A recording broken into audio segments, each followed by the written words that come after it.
It really is amazing to listen to. Just turn on the news even for 5 to 10 minutes, especially economic news. And we see around the world, you see the same things repeating themselves. You see governments taking on too much debt, and then they can't pay it back, and then there's a quote crisis, and the same government interventionists on Democrats, Republicans, it doesn't matter, advocating for, what is it, the phrase they always say is, we need to take action. We're going to take action. Whenever you hear a Democrat, Republican say, we need to take action, that's when we need to say, oh shit. Because that means they're going to fuck things up worse. And it's another phrase that they use when they want to intervene militarily in another country. And you see the same thing happening there. It happens in Libya. Then it just slides over to Syria. And then they want to intervene in Iran. What's the phrase they use? Take action. We've got to do something. We've got to take action. That might be the most dangerous phrase an interventionist can have, or the most dangerous saying an interventionist can make. I mean, it's the biggest oh shit moment I can see. And it happens repeatedly.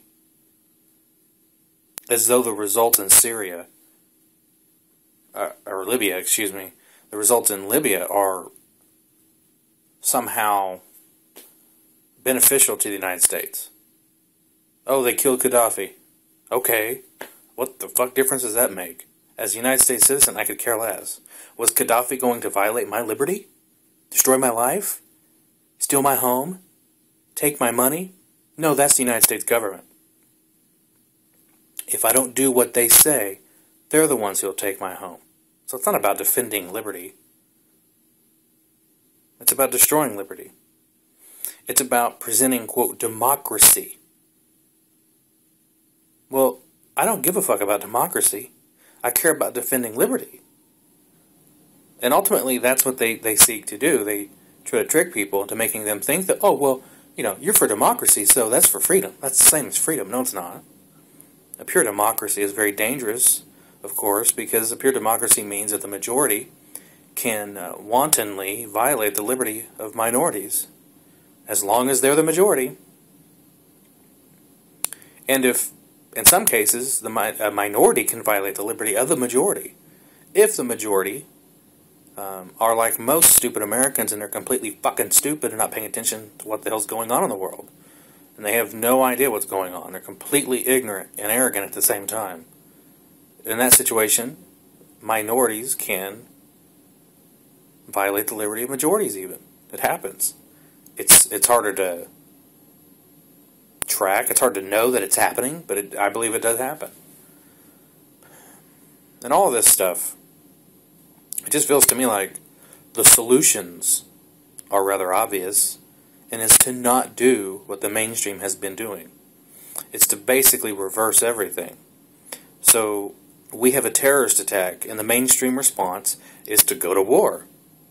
Maybe we should rethink that.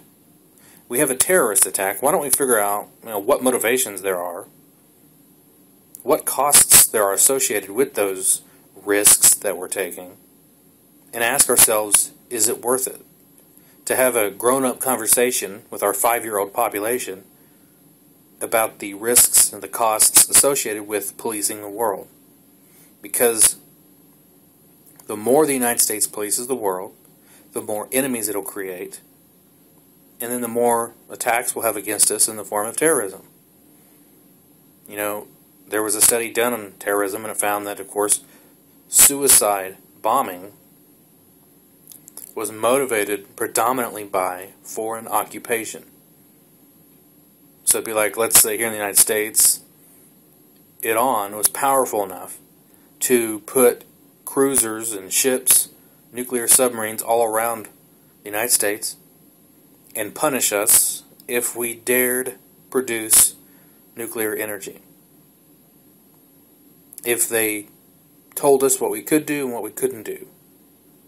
If they cut us off from the rest of the world.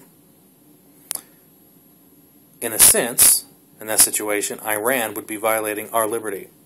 Now, it's important to note the United States violates other countries. We violate their liberty all the time, their sovereignty. And the reason I bring this up is because I find that it in my mind, it's of the utmost importance that we focus instead of on democracy, because it doesn't have any meaning anymore. It's propagandized into oblivion. It's better to focus on the word liberty, because it revolves around individual liberty. It's important to divide it up into individual liberty, so that they can't get into collectivism, and it doesn't even really broach the issue of countries. Because conservatives like to claim that our liberties come from God. Then the question needs to be asked, what right does the United States have to violate the liberty of Iran if they haven't directly attacked the United States of America? Now, they'll sometimes come back with, well, they arm some terrorists and they attack us. Maybe they do, maybe they don't. I don't know how you prove that really at this point, because the United States government itself lied about WMD in Iraq. So if that same government is telling me that, oh, well, they're blowing our soldiers up via IEDs made in Iran, how the fuck do I know? How do I know that's not just propaganda by the United States to get us into another war, the government? Because they want to... Ultimately, of course, it comes down to a lack of trust. But, of course, the reason our relationship with Iran is so poor today is not because of any aggression or aggressive act on Iran's part. It's because of our aggressive act against Iran in 1953, when the CIA set up a coup and overthrew Iran's democratically elected leader. That's where all of this started. It was wrong. We shouldn't have done it, and we're paying for it to this day in terms of possibly terrorist attacks against us via Iran. I don't know if it's from Iran. Maybe it is. It would make sense in some ways if it was, but they think they're justified in doing it. Why? That's what happens when you commit acts of aggression. This is what happens when you intervene.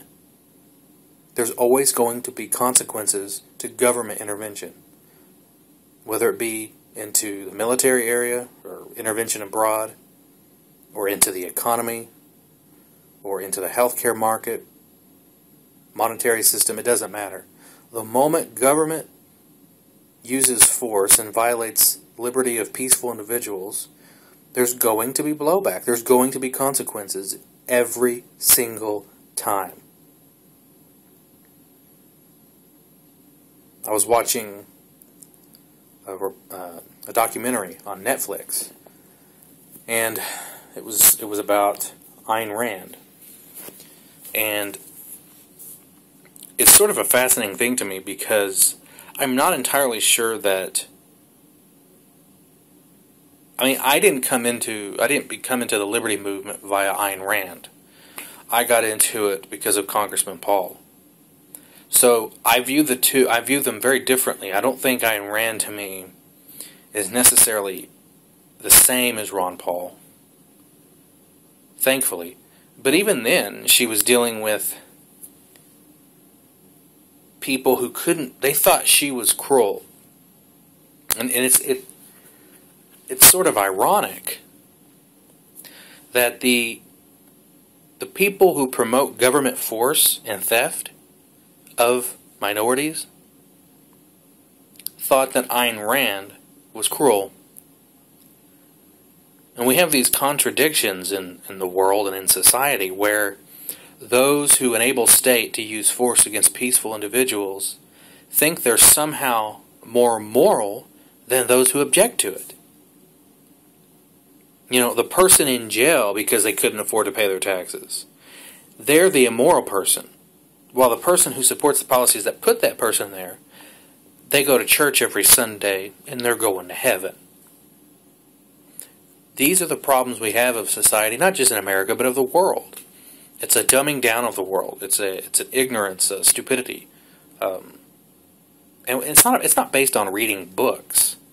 It's not some elitist snobbery notion of, oh well, I have a college degree. Good for you. Now what the fuck do you know? Because in some cases a college degree, I don't know, to me it doesn't really matter unless there's some sort of topic we're talking about. Maybe if we're talking about history, that's where it could come in handy, I guess. But I think the number one subject that people need to know or learn is just simply the concept of how about this? Not the concept of, a definition of individual liberty. Look it up. Try to look up the definition of the word liberty. It's kind of almost enigmatic. It's like a litany of lines because they can't try to find one word to encompass, a peaceful individual's right to live as he or she chooses, without hindrance from individuals, groups, or government. And a key word there is peaceful. I know if you apply all those words together, to me that encompasses everything. A peaceful individual's right to live as he or she chooses, without any hindrance from government, groups, or individuals against their life, property, and that would probably be it. That's probably how I would define it. Because when you define it, and when we get down to the basics, isn't that what we're really talking about? The idea that we only go to war with a declaration of war. And that we only go to war if another nation has attacked us. And one of the problems with tyranny is that it requires that you have to act preeminently. And preemption is immoral, in my view. Preemption is the idea that you're going to act before someone does something, which means you never really know if they were actually going to do it. Which means you're the aggressor, which puts you in the wrong. And so, as we look at all the problems of today, of course, we look at Iran, we're still dealing with that today. From 1953, we preeminently act for I forget what it was. It had something to do with Iran and, it always has something to do with oil and then what they sell it in. Dollars, gold, or whatever. But in that time, it might have been actual oil. And then it also has something to do with the Brits, Britain, and the CIA. But we're still dealing with the consequences from that action today. Any time you commit an act of aggression against a individual or a peaceful individual who has done nothing directly to you, there's going to be consequences. And as I said earlier, this is true in everything. Government, it's true in your personal life. It's true in school, college, work, everywhere. And if there was one thing that I think schools need to teach, and actually churches, I will never understand why for years I've went to church and no one has ever taught the concept of defending individual liberty. Because in my mind, it's the most Christian. It's almost in line with free will theology. That is, you allow individuals to make their own choices, free from tyranny or control. You allow human beings the right to choose or deny their belief in God. God doesn't force you. And this is also actually why I don't believe in a hell. Because to me, death and taxes. Oh, you don't have to pay your taxes, but if you don't, you're going to jail. Oh, you don't have to believe in God, but if you don't, you're going to hell. Huh. That's weird. Now, my personal view is, although I think it's changed over the years, is I think that if people believe, they go to heaven. If people don't believe, they don't go to heaven. They just die. That's my personal belief. You're free to believe whatever you want. I'm not going to use government force to change your mind. I'm not going to say you're going to go to hell if you don't believe me, but you're getting what you want. You're getting what you believe. You don't believe, then you don't go. You believe, you do go. There's no force, there's no coercion.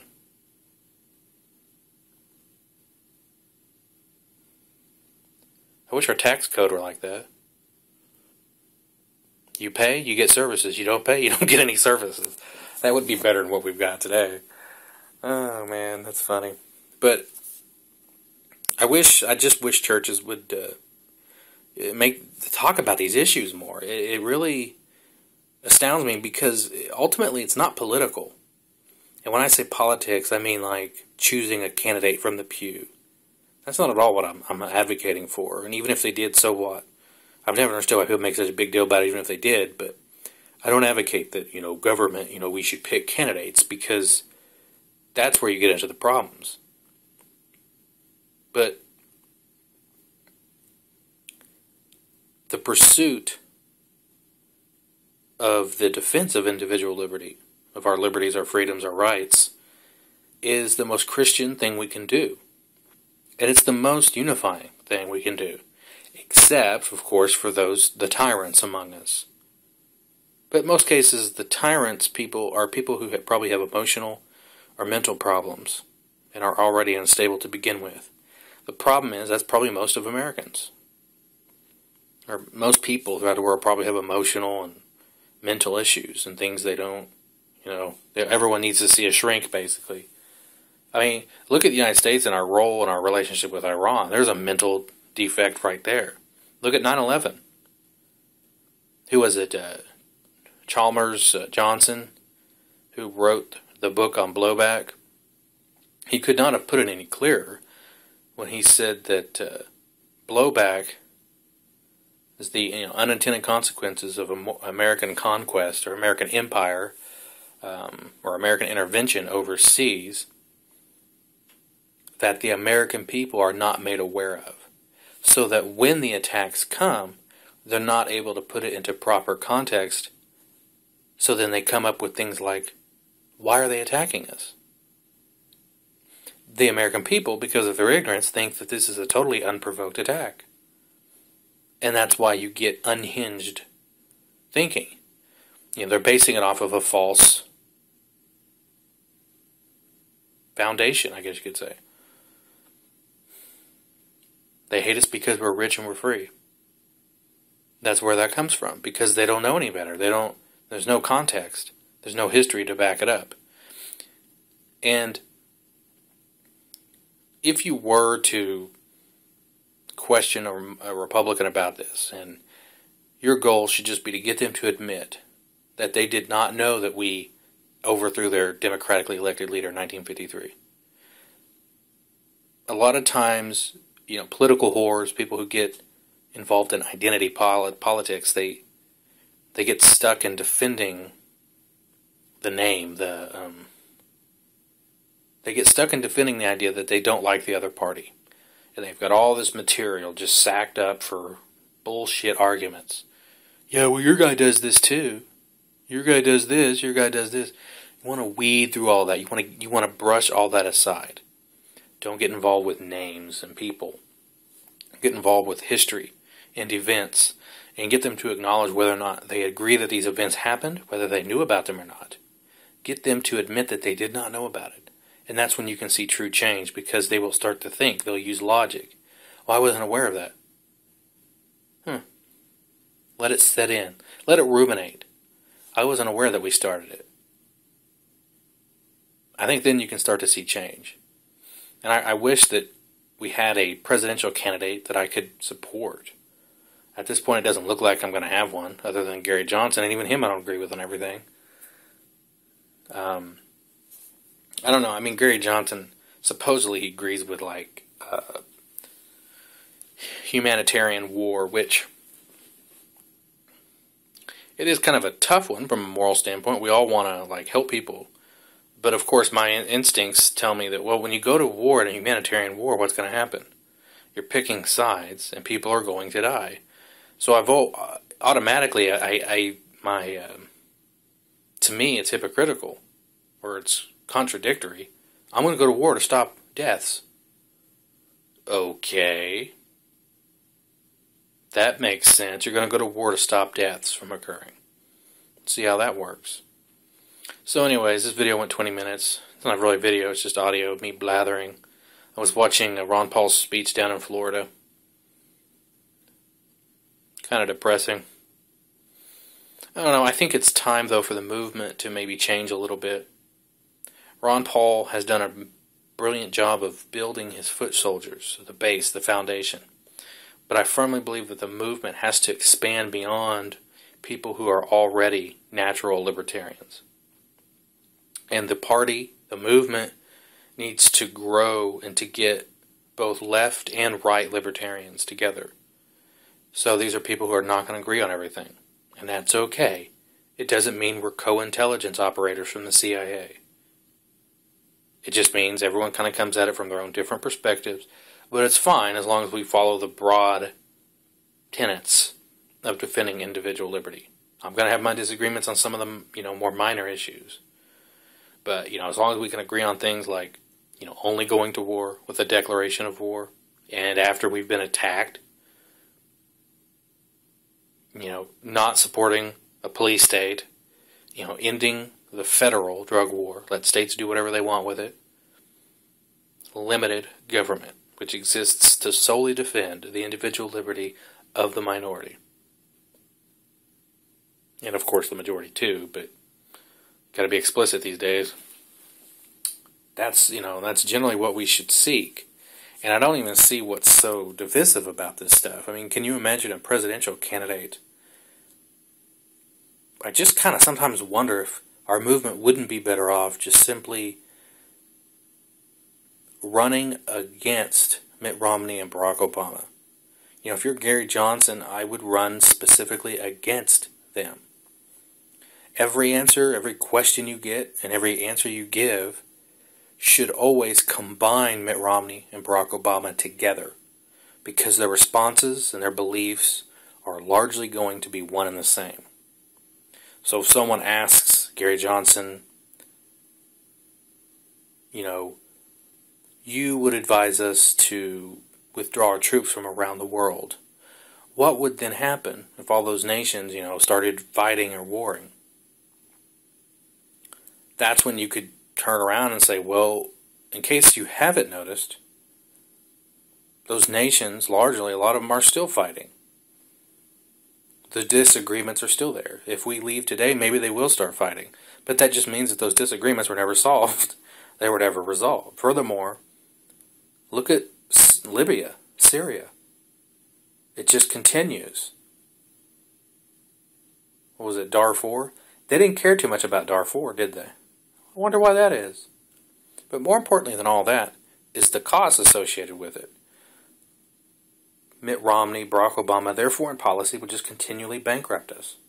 They will police the world, and they will financially enslave the Americans of tomorrow in order to police the world. Where are the other nations around the world in policing these situations, if it's such an importance? Why don't, as Ron Paul once said, why don't the Brits die in order to get involved in a civil war, if it's such a big deal, if it's such a moral imperative? Where's China? Where's Russia? Where's Britain? Where's France? Where's Saudi Arabia? If there's such a moral imperative, step up. Otherwise, shut the fuck up. To me, it's almost as though the rest of the world is trying to bankrupt the United States via these situations. And it's like we're just so stupid, we just go along with it because we're America and we're willing to be the little bitch. And right now we may think that, oh, we're so good, we're so fucking awesome, we can do whatever we want. But someday we're going to have a day of reckoning. And it's not going to be pretty. So anyways, this video is, whatever this is, has gone way too long. I just had some stuff I need to get out because it just, watching the Ron Paul speech, and we have another election coming up. And it's so frustrating not having anyone to vote for. I would say out of everything, out of anything, that's what I want. is someone I can vote for in the general election. Someone in the debates. Out of everything, that's all I want. Is someone in the debates who can take it to Obama and Romney and put everything that they're responsible for, all of their policies, all of their failed intervention, militarily, economically, socially, put it at their feet and don't let them off the hook for it. And even put the American people on trial for their responsibility in this. A 12% approval rate for Congress? Yet the incumbents continually win. How is that possible? It's literally because the American people are so fucking stupid that when they vote for people and the congressman or senator gives them what they said they would do, they don't like it. They hate it. They see the reality of those actions and then they reject it. And then they go right back into the political whoring of, oh, I'm going to support Obama. Oh, I'm going to support Romney. Why? You never like the results? Maybe it's time you try something different. Or as Gary Johnson would say, be libertarian with me. Does he not know how that sounds? That's like the whole be gay with me or something? I don't know. Anyways, let's be gay together. Yeah. Oh man, let's be libertarian together. That's funny. So anyways, this was a bit of a rant. So anyways, that's it. See ya.